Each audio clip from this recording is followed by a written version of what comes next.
Welcome everybody. I formally open this meeting by acknowledging the District of Narungga and the traditional custodians of the land on which we gather. May we approach today's discussions with respect for community and with a shared commitment to care for this land, honouring its past, nurturing its present and safeguarding its future. I'll welcome you all to stand for the opening prayer.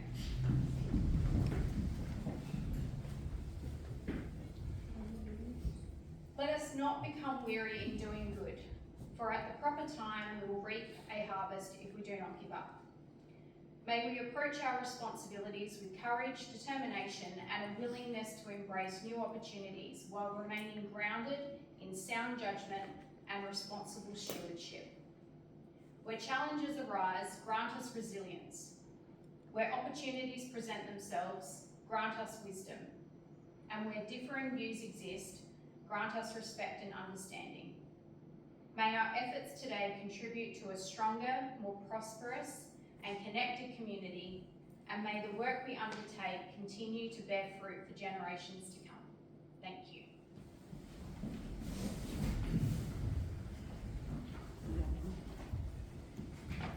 So tonight from our staff, we have our Chief Financial Officer, Matt, Director Dustin, Acting Director Michael and Manager Ian. Subbing in for our CEO tonight, we also have Director Griffin. He is unwell, the CEO, and can't get through a sentence at the moment, so not able to speak in the chamber. From leave of absence, we have Tanya Stock, and our apologies tonight, Councillor Hoyle and Meyer. For conflict of interest, I'll remind all elected members of their responsibility to disclose any general or material conflicts of interest in relation to the items under consideration. Any conflict of interest should be declared prior to the item to which it relates. I don't have any at this time, but if there is any that come up throughout the meeting, please let me know. So we'll move on to the minutes of the previous meeting for confirmation, starting with the ordinary council meeting 10th of June 2026. Someone to move that one, Councillor O'Connell, seconded by Councillor Clerk. All those in favour? That is carried. Confidential council meeting for the 10th of June 2026. We'll do these one by one. So 27.1 Vegetation Management Program via vendor panel. Someone to move that one. Councillor Murdoch, seconded by Councillor Bittner. All those in favour? That is carried. 27.2 Yorke Peninsula Leisure Options. Someone to move that one. Councillor Bittner, seconded by Councillor Clerk. All those in favour? That is carried. 27.3 Prioritisation of Organisational Service Level Review. Someone to move that one. Councillor Murdoch, seconded by Councillor O'Connell. All those in favour? That is carried. And 27.4 Chief Executive Officer Key Performance Indicators. Someone to move that one. Councillor Clerk, seconded by Councillor Carruthers. All those in favour? That is carried. Now, councillors, I'd like to request a leave of the meeting to bring forward item 22.1. So I require a 2/3 majority for leave of the meeting, and that will allow us to start the timer on deputations. So all those in favour of leave of the meeting? That is granted. So moving forward to 22.1, so that is on page 71 for you councillors. Draft annual business plan and budget, public consultation opportunity for verbal submission. So someone to move that recommendation. Councillor Bittner, seconded by Councillor Lefebvre. All those in favour? That is carried. Now we'll just note the time. So 5:36. Okay, so I already have 2 deputations for this evening. Is there anyone else in the gallery at this time that would like to give a deputation? No, that's okay. I will ask later in the meeting as well. Okay, so now we will go back to our motions on notice, councillors. So we're going with point 1. That is on page 6. So this is the notice of motion by myself in relation to recording of council meetings. Now I will just note that the system that I'm proposing is noted in detail on page 7 at the top. So at the information and briefing session, staff provided a presentation outlining costings and options with the multi-static fixed camera option. So that is the one under discussion. So I will move the motion given that it's my motion I've noticed. Yes, certainly, I can go to a question. Nowhere in this document did I read there's going to be a restriction on the room. Does it work? Yeah. Nowhere in the document did I read there'll be a restriction in the room that no other cameras or recording devices other than the council supplied unit will be authorised. So if this motion is successful, council will need to consider an update to the policy, at which time things like that would be discussed, and that will be brought back to the next workshop. Thank you. So I will move this motion. Would anyone like to second the motion? No. Councillor Glasborough? Would you like to second the motion? Would you like to speak to the motion? Yes. I just wanted to confirm that the recording won't be edited other than combining the camera feeds into a single split screen and pausing the recording during confidential agenda items. Absolutely. So the only editing that occurs is because it is a multi-static fixed camera option. So there are 2 views. The 2 views will be merged together with the audio. There may be a watermark. We'll talk to IT about that as well. And then the only other consideration for that is any confidential items. So whether that be at the end of the meeting or whether there is time during a meeting that we go into confidence early, which I know has happened during our term, obviously that will be removed because that's not publicly available at the time.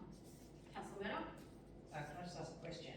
As you know, I've always been very pro live streaming, and which I don't understand, the reasoning behind doing this way, because we can get some data back about, viewing and understand that.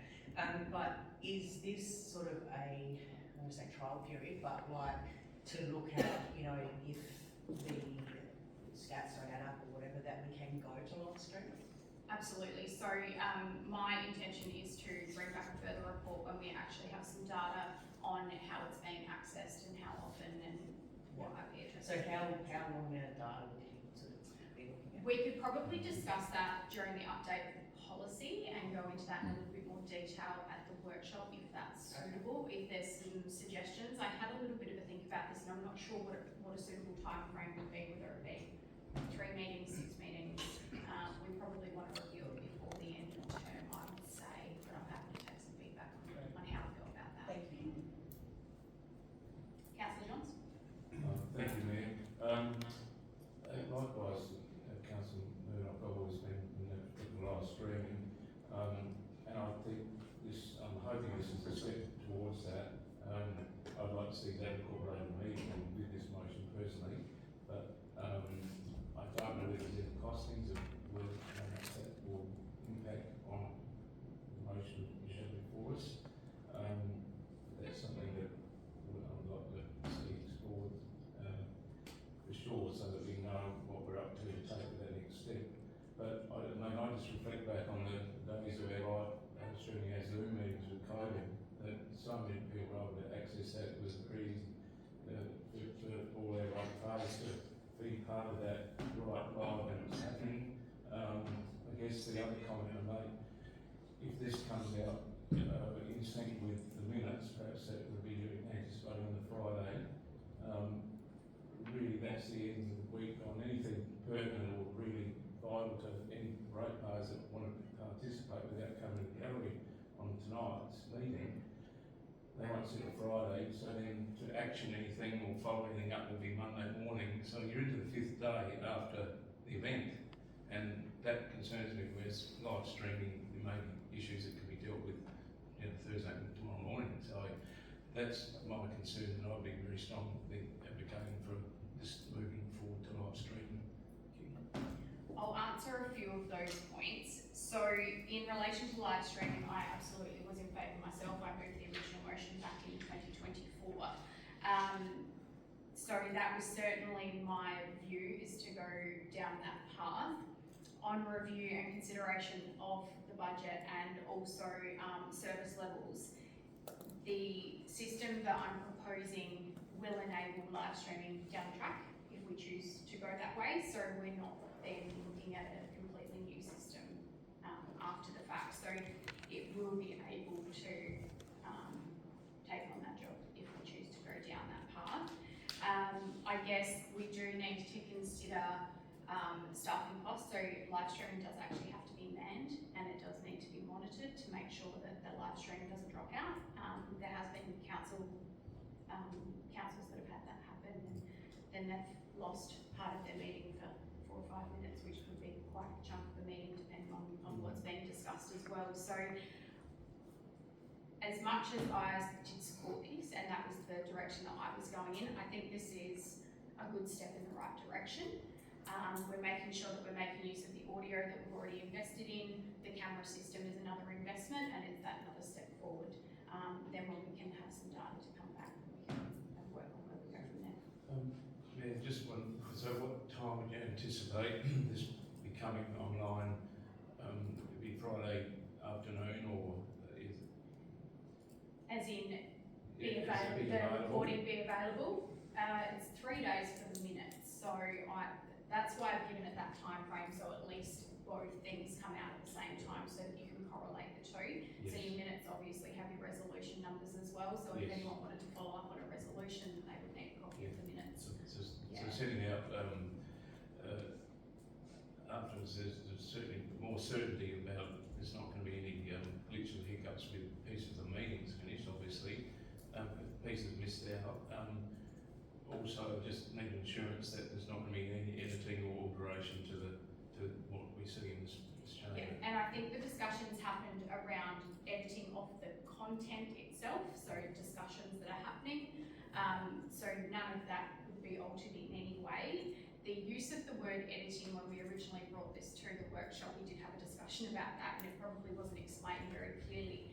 The editing term is used when we splice those two videos together. So I looked at different ways that we could get around that. There might be some wording, I have spoken to councillors today, there may be some wording that we can put in the policy when we bring that update back. So perhaps that's an opportunity for us to flesh out exactly how we want to write that in our policy, because that's going to be really important. I didn't bring the policy to you tonight because I can't preempt the decision of council. I'm just bringing this to you. It is your decision. But I have considered all of those things and have got that underway so that I can bring it back as soon as possible. We can have that discussion in a workshop prior to it being ratified at the meeting. Thank you, Mayor. Is there any other questions or debate on this one? No? All right. I will take this one to the vote. All in favour? That is carried. Can we note that that was carried unanimously?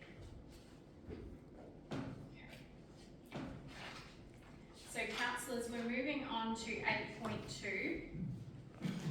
Notice of motion, Councillor O'Connell has put forward a request for a policy review, which is P0162 Tree Management Policy. I'm going to pass straight over to Councillor O'Connell on this one, so he can move his motion and speak to it if he likes. Yeah, thanks, Mayor. The genesis of the whole thing is with Greening York Town, where it started, where they were trying to get a tree planting program put forward. They've been, gone through the stage with council to make sure they met all the requirements of council, then went to public consultation. But since then, they've had some pushback from people in the community, which has resulted in a number of places not having trees. I think it's one street, Emerson Terrace, which has had any trees at all on it, because there's been some people actively saying if you have a tree, you don't have to have it taken out. And so it's just been a bit difficult. And to try and get more certainty around that if a volunteer group has been through the planning process, had all the approvals from council, they've been through public consultation, that then becomes, as long as they're planning according to the approved plan, it goes ahead. People might be able to, make adjustments, having a metre here or a metre there, not having a tree. It might change the variety if they're allergic to, the one that's out the front or panini out the front.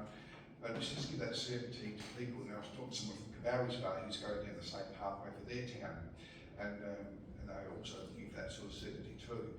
So that's the intent of the whole thing, is to go that extra level. So, and also the tree, once they're planted, as soon as they're planted, even though the people may look after them for the next couple of years, to get them started, they become the property of council. So I'd like someone pulling out if they vandalise the tree and pull it out or poison or whatever. It's the thing of just the local group doing. Who cares? It actually becomes the property of council, so it comes under council rules then. There's still the complaints policy. If someone's still not happy with the whole thing, they can still go through the council complaints policy. So there's that facility there, but it has to be something very significant not to have that go ahead. So it just means that community groups supporting them. We were trying to beautify townships, which I think is a fantastic idea, but it's gone through all the different steps, and they've got the certainty to go through and plan according to what's been approved, and that's, we hope to get a good result out of that. So I guess moving forward, when I was looking at some policies, the council one, and I just noticed it was due for review in September this year anyway, so that just happened to coincide. I looked at a number of other rural towns too, or rural councils I should say, with their policies. Some are very brief, some are very detailed. So, what was I saying? I'm trying to thought now of that. I guess with this one too, it would, the policy will come back to council. Yeah, sorry, at a that's what I'm saying. workshop. So We it's can really discuss it. adding that bit on to the existing policy now, given that it's going to be reviewed. So if they come back in August, the August information briefing session, so we can look at the whole policy, include that amendment or addition to the policy as part of the whole package, and then get approved on a normal process through the normal council meeting, which will follow. So there's no sort of rush with it, given that the whole policy is being reviewed, but you can just get it as part of it. And you're obviously happy to move your motion. And I'd love to move that motion, please. Councillor Johns? I'm very happy to second that motion. Second that motion. Would you like to speak to it, Councillor Johns? I think it's been covered very well. I mean, the heartache that's been experienced at Yorktown needs to be dealt with. I mean, we can't have any grey areas, and could be this, could be that, and then problems after trees are put in the ground, and this has to be clear, and I think all the towns really want to move forward with beautification and shade and so on, but we have to be really clear, despite public consultation. I think we need a clear policy here, and it's time to tidy that up. So I certainly very compatible with Councillor Connell's motion. And it probably is important to note that a number of us have been contacted by other towns wanting to do these projects as well, and so they're supportive of us looking into some framework. Is there anyone else that would like to speak for or against this one? If not, I will take this one to the vote. All those in favour? That is carried.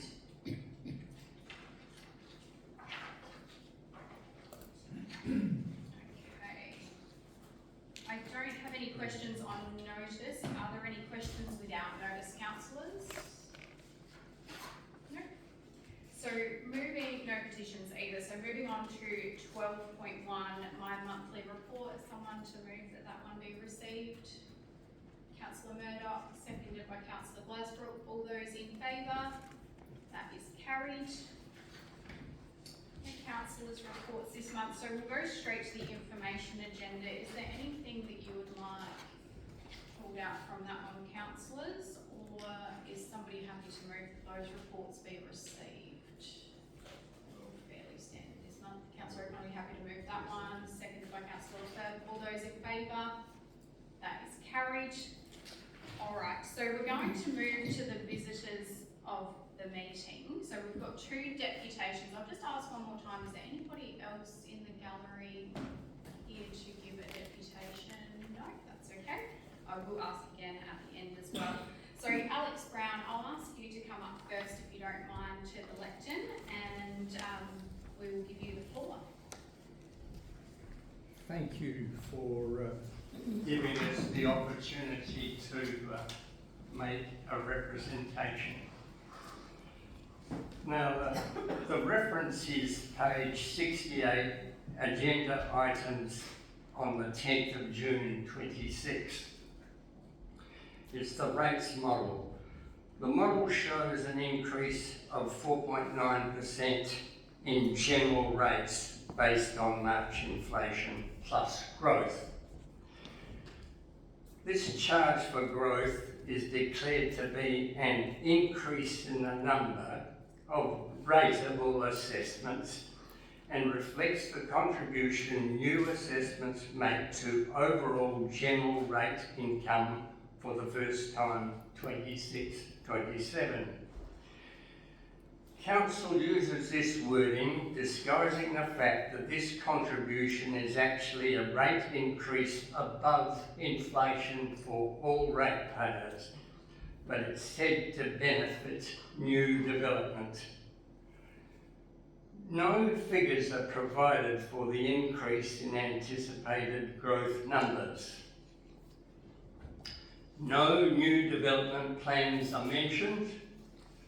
No costings are provided, but it is declared not to be a levy. It is declared to be a one-off increase for new assessments, but there are no separate items included in the general rates classification. That 1% is spread over all of the items shown as rates raised. The one-off declaration is wrong because the long-term financial plan for the next 10 years shows another growth levy to double to 2% in 27-28 next year. Getting back to the 1% levy, it's $273,000 or thereabouts to be paid by ratepayers this year without any separate accounting. It could be just guesswork, but extra money will be there unless spent in other directions. Normal accounting principles provide the spending which develops a few, which would normally be the developer, should be borne where the costs are incurred, that is, by the developer. Council did this with the rock reinforcement of the cliffs at Turton. 18 households were involved and contributed the whole cost. There are probably many more instances that I don't know of, but that's the proper way to do this sort of development. And again, at our own business, where a road was improved for heavy trucking, we paid. In the long-term financial plan for 27-28, growth jumps to 2%, as I mentioned, twice the rate for 26-27. But there's no budgeting, no planning, just a levy without explanation. This shows the levy to be a discretionary matter, unrelated to principle. An honest classification would be rates, or if not rates, goods and services, in which case user pays. Local Government Financial Management Regulations Part 3 provide that, unless covered by the laws, where council provides goods and services, etc., those must be accounted for on a full cost attribution basis. For council, the word growth is probably to escape from describing those operations as goods and services, which would oblige council to budget properly and make the beneficiaries, the developers, pay. Now, the Essential Services Commission, as you well know, is just an advisory body, but it's an advisory body backed by experience and expertise. Now, the first advice I would come to is transparency. Growth is said to represent the number of new rateable properties and it is not a levy. This wording is quite ambiguous because it can be taken to mean that the growth loading will apply only to the rateable properties, the new rateable properties. Now, that interpretation comes from other material provided by council, such as the brochure that says it seeks to explain growth. However, a very careful reading of the accounts, the 1% is written into the rates raised column without any further identification. This ambiguity is the opposite of transparency. The second advice from the Commission is to keep rates below inflation. That's needed because most of our ratepayers are dependent on world markets and cannot pass increased costs on indefinitely.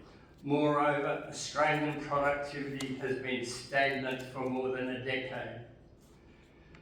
The third piece from the Commission is to monitor cost growth. Council comment is that they use zero-based budgeting principles to determine the cost of services with justification required for all budget lines. What is not said is Council determines these matters internally without independent oversight.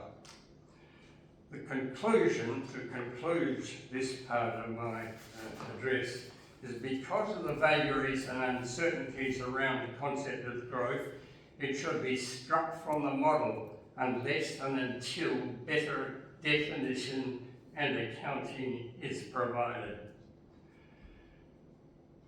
Then there is the inflation factor, which I wish to briefly mention. Inflation is defined as a combination of CPI and trimmed mean, as defined in your long-term financial plan 26 to 35, page 7. Trimmed mean, which is the RBA's preferred definition, it smooths out some of the volatile costs. But you do not have any policy on how to manage combination between the trimmed mean and CPI. It's just easy to take the highest of the two. But I would prefer that you did have a policy to manage the combination, as your document says, because otherwise it's just a discretionary matter without any planning. Are there any questions, please? If I may ask, invite questions, Madam Mayor. Nothing from the council? No? Thank you, Alex. Thank you, Mayor.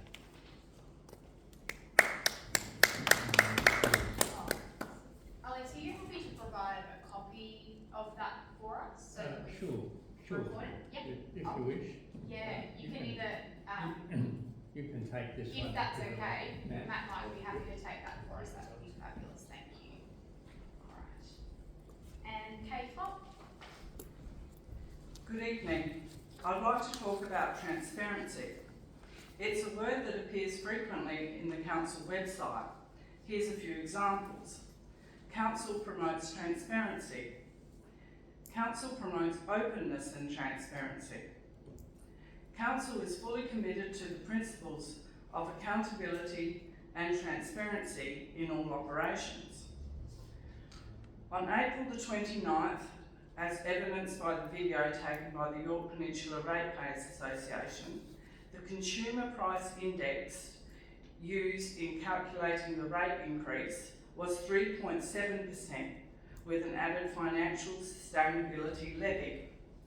As I've never heard of this financial sustainability levy before, I asked ChatGPT, and here's the reply. A council typically introduces a financial sustainability levy when its long-term finances aren't keeping up with its outgoings. It's essentially an extra charge, often added to rates, aimed at stabilising or improving the council's financial position. Now fast forward to June the 10th, where the recommendation for the rate increase is up from 3.7 to now 4.9%. The 4.9 CPI has been taken from March. March, as you will remember, was a time of market uncertainty and price spikes on a global scale. We all know how much fuel and other commodities increased in price, hence the high consumer price index percentage for that month. Thankfully, things did not escalate and the CPI has continued to decrease. It decreased in April, in May, and now in June. By using that very high CPI of 4.9% from March, I'm wondering if the financial sustainability levy has been incorporated or integrated or hidden within it, as it hasn't been mentioned since that meeting in April. Unpopular maybe. If this is the case, then it is my opinion that the ratepayers of Yorke Peninsula Council have the right to know if they are paying a financial sustainability levy, unpopular or not. And the Yorke Peninsula Council, under its mantra of transparency, has an obligation to disclose it. The calculating components of the proposed rate increase should be transparent, whether unpopular or not, to the ratepayers. This is why I believe our council needs to implement a policy to establish transparent processes to calculate the CPI percentage used in the future. The recommendation as it stands for the rate increase is 4.9% plus growth. Plus growth. There seems to be quite a lot of uncertainty about plus growth.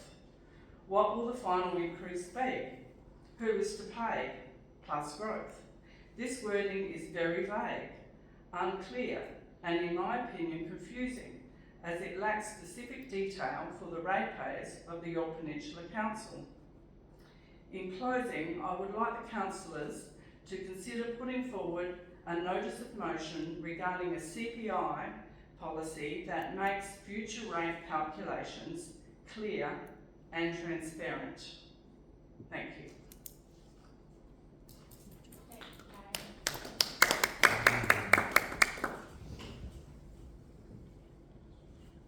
Oh, yes, if you don't mind us having a copy of yours as well, we'll have a copy if you want to send one through. Yeah, perfectly fine.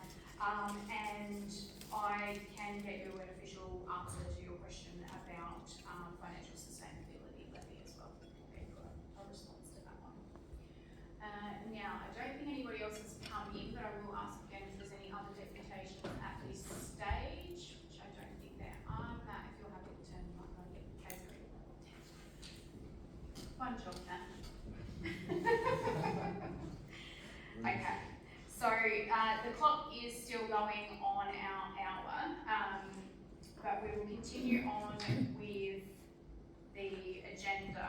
So, moving on now to 22.2.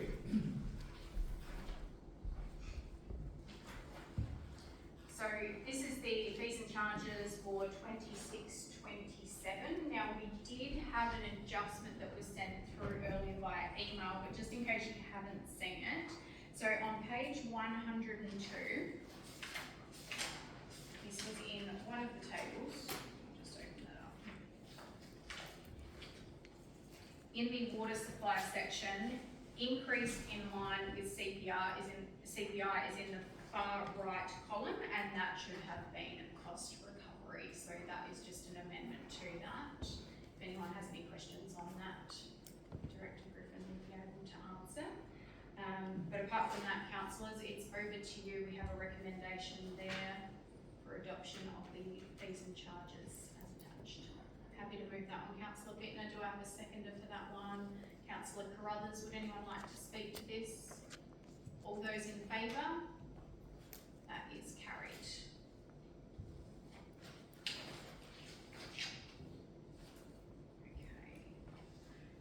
over to 23.1, write-off bad debt greater than $1,000. So we do have a recommendation there, councillors. I did ask a few questions in relation to this one myself. So in this case, this property is actually a non-rateable property if it did not have a lease. Because it has a lease, it therefore makes it rateable to the leasee. So my initial question was, why is this not passed back to the property owner? But if there was no lease, then that property owner wouldn't be liable, it would be a non-rateable property. So I hope that clarifies that, because I had some questions around that. It is treated differently to something like commercial property. So over to you, councillors, we do have a recommendation there. Would anyone like to move the motion? Councillor O'Connell, you happy to move that? Do I have a seconder? Councillor LePerve. Is there any debate on this one, councillors? All those in favour? That is carried.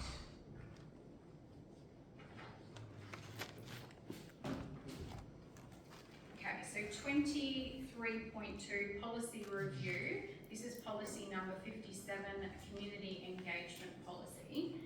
Now, in attachment 2 on page 120,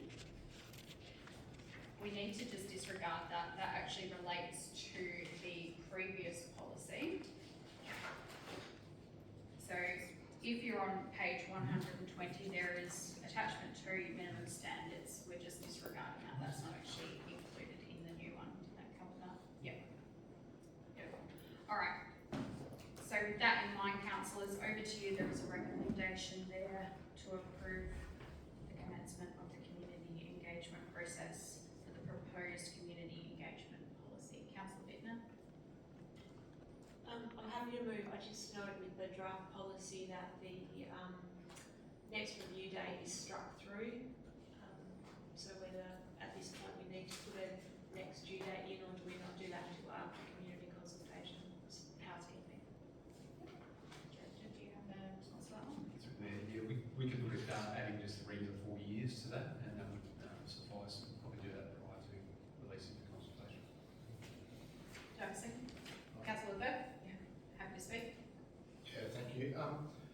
Happy for this to go to consultation. I just would like to make some comments around the presentation of this. I think this is okay for us, where we're looking at the charter requirements and our requirements versus the activities.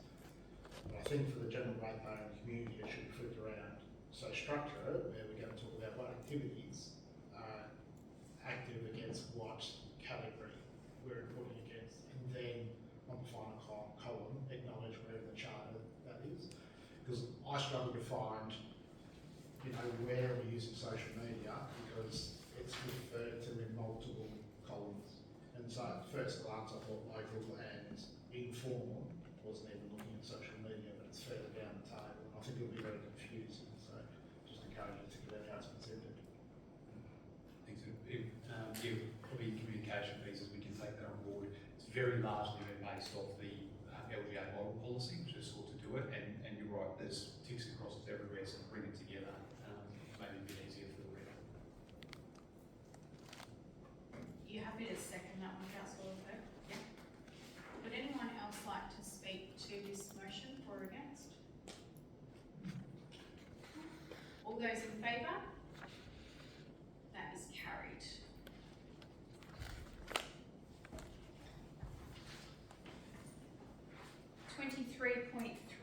Policy review, policy number 161, prudential management policy.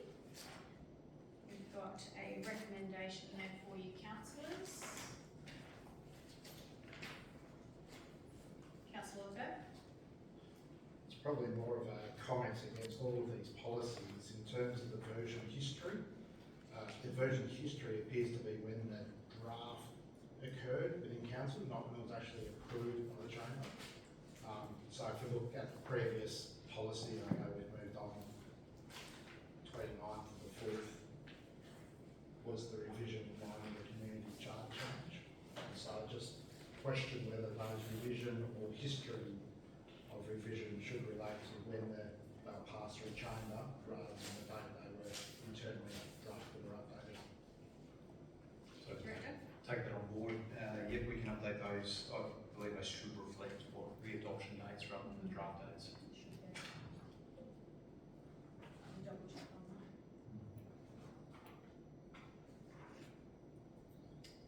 Any further questions on this one, councillors, or I'm happy to take a motion?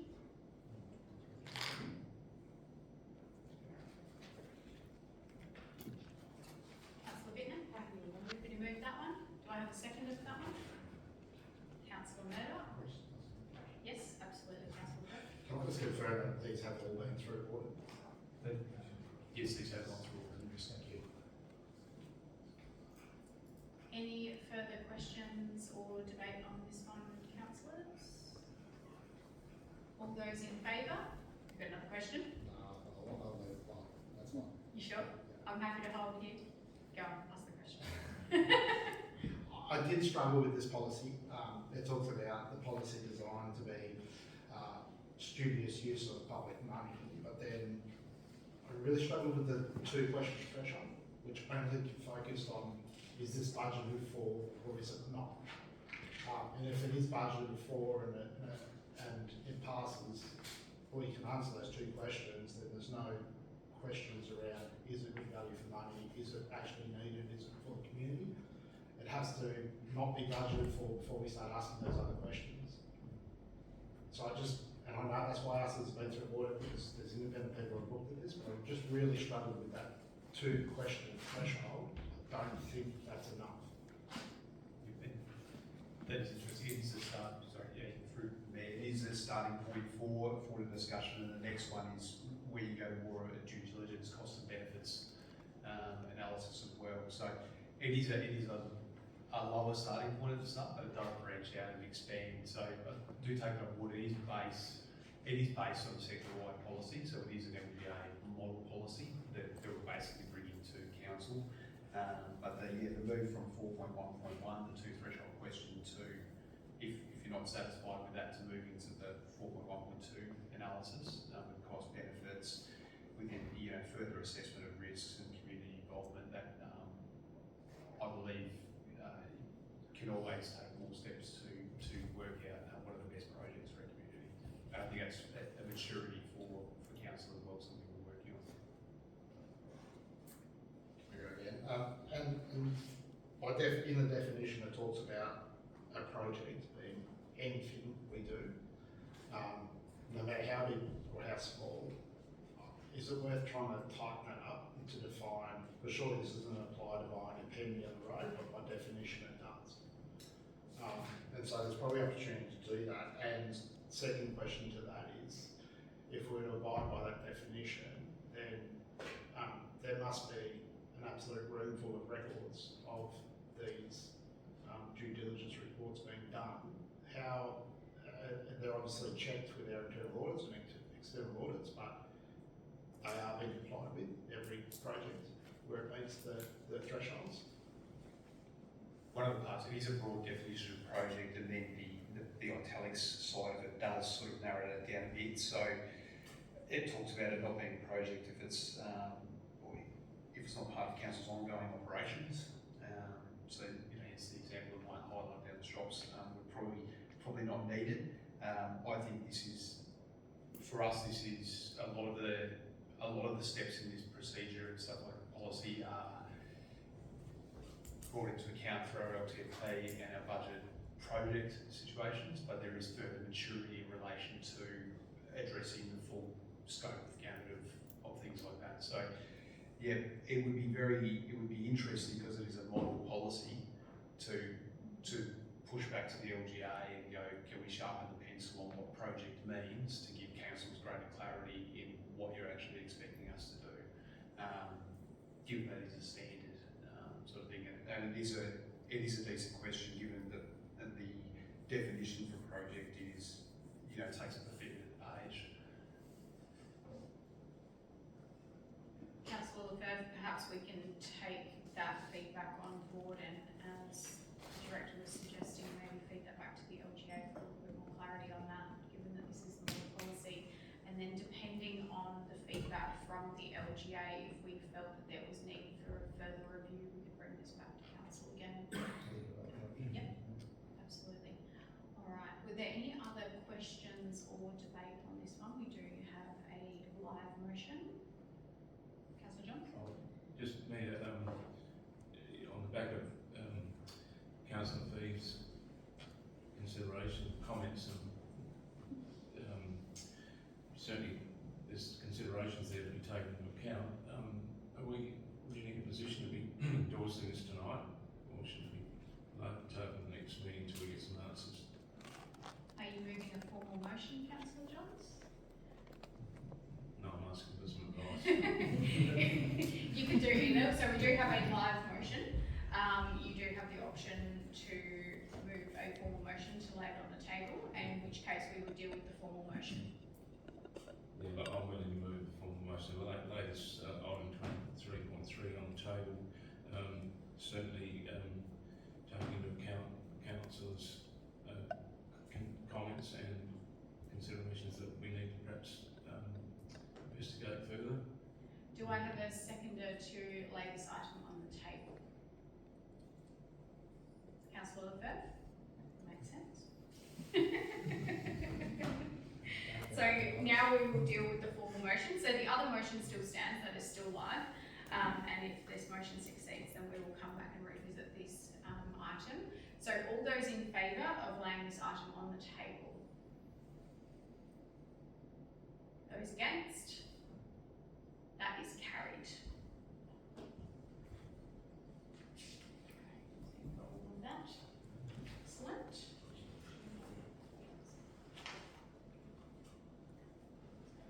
So over to 23.4, policy review. This is number 94, annual allocation to Progress Associations policy. Over to you, councillors. We have a recommendation in front of you. Councillor Clerk, Yeah, I move. you're happy to move that one? Would you like to speak to it? We have to review everything, so it just falls in line with the rest of the bucket of stew that we check.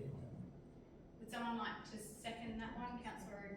No, I just had a question. Question? Sure. Just a question about the $1,500. How long has it been $1,500, and is there an indexation? I just wondered whether, I think it's been like that for a little while, and I'm just wondering whether we should consider indexation, index everything else, whether just maintain its real value to Progress Associations, who do a lot of good work around the community, and I suppose there should be an indexation factor built into that. I'm not sure if we know the exact year. I think it was that when it went on. It was in 6 years. It hasn't changed in quite a long time. It's one of those things, it is, the reason it's passed through probably unchanged at the moment is that there's a potential to look at this through service level reviews as well. So it was one of the thoughts of bringing the policy through during its due for revision and then to look at through that process and consider how we change it. But if I'm in your hands, councillors, if you do want to change to a CPI increase. I'm thinking I'm thinking we need to, we're going to pass it tonight, we probably need to consider changing that number, but I guess I'd be advised on how long it's been at $1,500 and perhaps a suggestion of what it would be. I'd love to see it considered annually, some sort of small increase just to maintain it. Then you don't get that big jump, which seems to cause people concern when you have that sort of thing.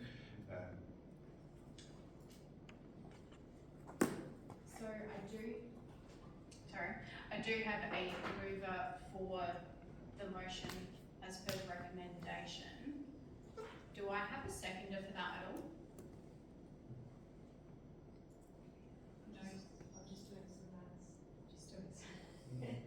Can we hold the line for a second? I will also accept a formal motion, councillor O'Connell, if you would like further information. I'm saying I'm thinking of this could be, I'm thinking of something like this big, say, it would have been a fairly long time, I think I'd like to say $1,700 rather than $1,500 perhaps we can investigate before next year, the increased fee, so make it, I'd support say $1,700. It recognises that it hasn't been changed for quite a while, its value has declined, and just to keep that value there.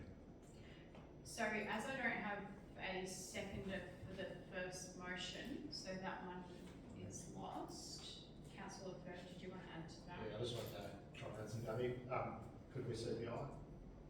once we get a policy on how we define CPI, and so it won't be $1,700, it might be whatever that figure is, but then it'll be matched and relative to rate increases each year, so it's not going to necessarily impact the budget as much. Councillor Bittner? I'd just throw in too that it probably won't affect CPI, was my thought, because it probably won't affect the bottom line either, because we're taking one of the progress associations out that we previously been paying the 1,500. My quick maths is it's a bit over 3%. If you spread their 1,500 between all of the other progress associations, it equates to about a 3% increase. Now, I'll just note that I still do not have a live motion. And so if we were to carry out that line CPI, I recommend we ask for a variation of that policy to include that as an annual indexation or adjustment. Councillor Johnson? Thank you, Mayor. Yeah, I'm certainly in favour of giving some more to the Progress Association for sure, the amount of work they do. But aren't we making up numbers on the run here? I think we really need to, well, ideally this would have been workshopped. I mean, we can pluck these sort of numbers out of this. You know, we're happy with working $2,000, $3,000, whatever. But I don't think this is a proper process. I think this would have to be discussed and brought forward as an official recommendation, and also in light of budget. You've already, these sort of numbers have already been taken into account.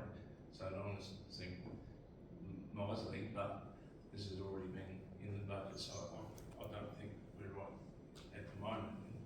The correct thing is to continue the status quo, but we need to perhaps formalise how we're going to move forward with whether it be CPI or more gesture, and that might mean bringing it back again. Yep. I mean, I hate to say about another load on the table job, but that's So, because we don't have a live motion, I can go straight to the next item, and I can just direct that we bring this back to the next workshop. We can do it that way, and then we don't actually have to lay it on the table, because we don't have anything to lay on the table effectively.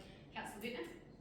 Just a question, can that discussion encompass the review overall of the policy, not just the amount? We would just have to check on timeframes and staffing, gathering all of that information, but we can certainly get something back to you and give you a bit of an idea of what timeframe we can do that in. Yep, happy with that. Excellent. All right. So we will go to 23.5. Another policy review. This one is number 48, Management and Recovery of Outstanding Debts Policy. Over to you, councillors.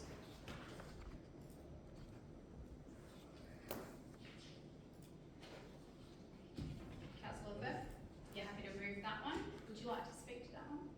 No? Do I have a seconder for that one? Councillor O'Connell, would you like to speak? No. No? Anybody else like to speak for or against the motion? All those in favour? That is carried. Councillor O'Connell, second. Okay.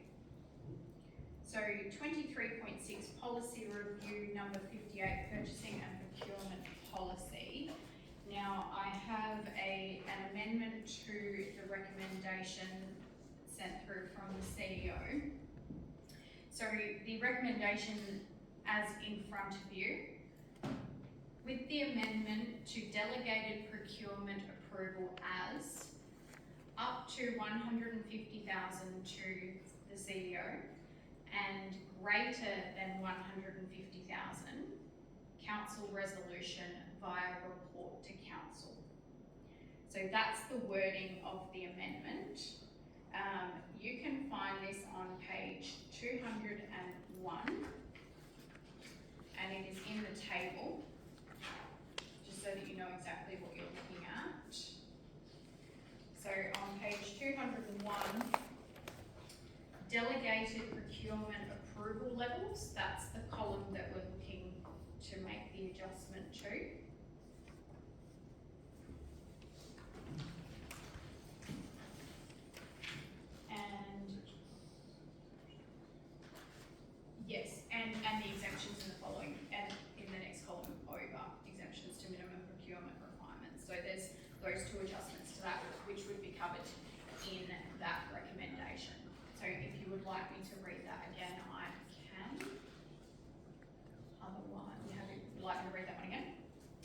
read it in full if that helps as well. That council endorse the proposed updated P0058 purchasing and procurement policy for inclusion in council's policy manual and on council's website, with the amendment to delegated procurement approval as up to 150,000 to CEO and greater than 150,000 council resolution via report to council. So just to clarify as well, that keeps the tenders to over 100,000. So that was a discussion that happened during the workshop as well, whether we increase that. The model LGA policy was that anything over 100,000 should be going to tender. We did discuss whether we increase that, but I think the discussion sort of ended that we should be going with the model policy on that, and that there was some concerns around not going to tender over 100,000. The model LGA policy is for that delegation approval to the CEO to be up to 500,000. That's what the LGA has provided in their model policy, as we were discussing with the other policy earlier tonight as well. So we've been trying to pick up the model policies and blend them in with what we're doing. So that's why there was such a big change in what's been presented to you. If that helps to clarify those two figures, that were for two separate things. Councillor Burt? Thank you, Mayor, through you. Can we, with that amendment, so one of the main reasons of increasing that delegation was to reduce or create efficiencies and reduce the amount that was having to be prepared to come to the chamber. Do we have a handle on if it was from 500 down to 150, how many that would have prevented over the last? So what we had in the presentation was we looked at figures as a starting point. We were looking at going to tender at 200. We decided against that, go to open market at $100,000. That's a recommendation of the sector, and it probably does provide greater scope to get more people on board. So no change to their approach to market. We tried to, with that discussion, started at matching up the CEO approval at 200 as a starting point for discussions, and it was really good discussion at the meeting, I felt. Your question, so on that night, I said if we'd gone to 200, I think we would have had 6 less reports. Now, coming back with a moving to 500, I don't unfortunately have the stats on that, but I imagine it would be greater. I would still imagine too, if the CEO was granted a $500,000 limit to match the LGA policy, and then $500,000 and above if you go to council, that he would at times actually say, well, this procurement piece will go through the council anyway, because I want the council to have input on it. I'd imagine he'd say, buying a truck at 250, I'm happy to write on that. Maybe a design for some plans for something larger that's going to get built. I want council to have full say on that. What about at the 150? I don't think 150 is going to make a whole lot of difference. It might be the difference between a small truck that slightly climbs over $100,000. It's a very minor change. It may not have been. Yeah, it's just a very minor change. The figure that I had was around 6 reports for the financial year. Can I ask some follow-up questions? Absolutely. It's just around internal controls. So, and I'll test my understanding here and look for clarification. So regardless of the delegation on who can approve this, whether it goes to the chamber or the CEO or whatever, it's still going to go through the same process in terms of the number of quotations or sort for quotations, or big enough it's got to go to a panel. That is still audited both internally and externally from time to time. So there's a very high level of internal control around this process. Some would argue perhaps sometimes excessive, but this is, the intent of this is to try and create a little bit of efficiencies where we can. And do you still feel if it was dropped to that 150, is that going to achieve the outcomes? Great question. My personal view is no, it doesn't achieve the intention that we're aiming for. So the intention that we're aiming for has come about through discussions with staff, and it's come about with the view of creating efficiencies. So we often aim, internally and externally, there's pressure on to not raise rates so much, there's pressure on to not spend so much money, and there's always a lot to do. So sometimes we maybe can't change the price that we actually pay for something, but we can change the process behind it. So the push with providing this are that all of the internal controls stay the same, but rather than having to bring extra reports to council to build an efficiency in the system so that we can help achieve some of those things that we're asked to do internally and externally. So that's the motivation behind this. Moving it to 150, I personally don't believe it's going to make very much difference at all. Is there time constraints around this? Is there any issues on not moving forward on this right now? The time constraints would be, for me, is I believe once procurement starts, it starts under the policy that's in place. So in 2 weeks' time, we should be voting on adopting an annual business plan and budget. At that point in time, there'll be departments ready to go with procurement items, and then I can imagine that very soon you'll receive reports. So if the delegations were up to 500,000 for the CEO, then maybe some of those procurement pieces wouldn't eventually need to come to council. There'd be a decision made. There's capital reporting, there's internal controls behind that, audit, internal, external. But if the policy wasn't changed at the time of the adoption, and say the next day a whole lot of procurement activity occurred, like at the start of the year there was a bit of a flurry, then you would have it under this existing policy, anything over 100,000 would come to council. And noting that we do have a little bit more time now, the caretaker won't begin until the beginning of February. So during the caretaker period, then we have some restrictions on approval of tenders through council. Councillor Jones? Thank you, Mayor. Just through the acting CEO, then just perhaps if you wouldn't mind just outlining a little bit more about process, the variety of processes we have for procurement. I've been involved in the tender committee for 2 terms now, and sometimes we have to deal with things differently, and also there's vendor tenders, all sorts of other ways where we're having difficulty, and just for expediency, there's other ways of going about it. So from the up to the 150, which the CEO better just move forward and bring into this chamber, there could still be employed a variety of processes to achieve the best outcome. It may not necessarily be calling tenders, maybe other methods, and then from that up, does that still applies? There's various methods that can be applied, but perhaps if you can just run through that for me, thanks. Then. Yeah, so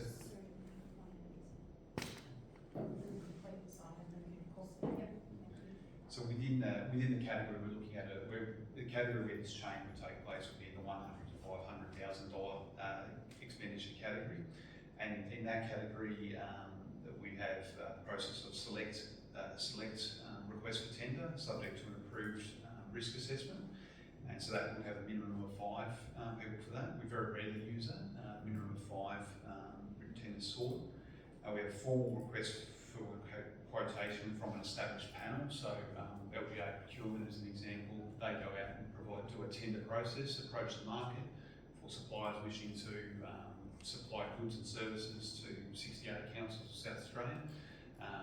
They provide a pre-tender process, qualify things, and then we can go through a panel there to ask for a number of those parties to provide a price to us. So they know they're accessing a large market, 68 councils, so they make sure they sharpen their pencils at that stage in applying, providing prices.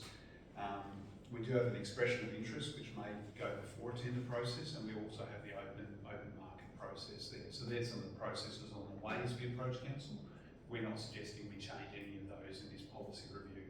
It's merely that once you've run the whole process of procurement and gone through the evaluation, as you've sat on the panel a number of times, once you've done all the checks and balances, the CEO signed off, is the CEO the final sign off? Where can he sign off to? What dollar value?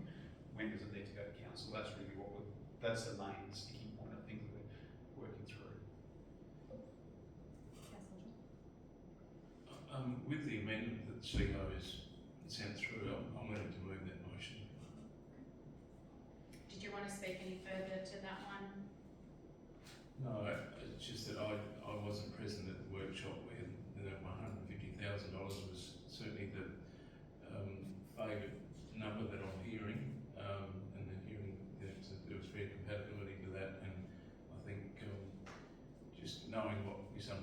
through with procurement. I think as long as anything over 150 comes back to this chamber to be endorsed by the elected members. No, that doesn't change the tenders. That's long as I'm clear on that. Someone to second that motion? Councillor Bittner, would you like to speak to that? Would anyone else like to add anything else to the debate? If not, I will go to the vote. All those in favour? Those against? That is carried. So our hour is now complete for deputation, so I'll just ask one more time if there's any further deputations to council this evening. No? Thank you. So we're now moving to 23.7 policy update. This is policy number 84, corporate purchase card policy. Over to you, councillors. You have a recommendation in front of you.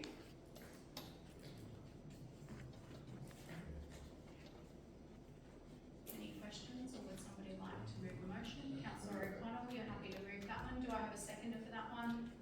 Councillor Clerk, would anyone like to speak to this? All those in favour? That is carried.